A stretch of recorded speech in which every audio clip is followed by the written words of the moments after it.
ఈరోజు సూళ్లూరుపేటలో జరిగిన మాలలు చేసిన రాజ్యాంగ పరిరక్షణ ర్యాలీలో పాల్గొన్న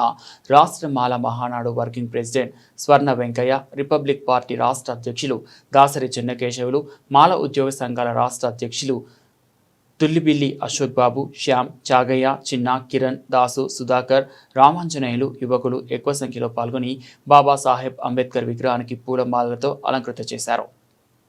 మన నాయకులకు తెలియజేయండి, మీ సంఘీభావం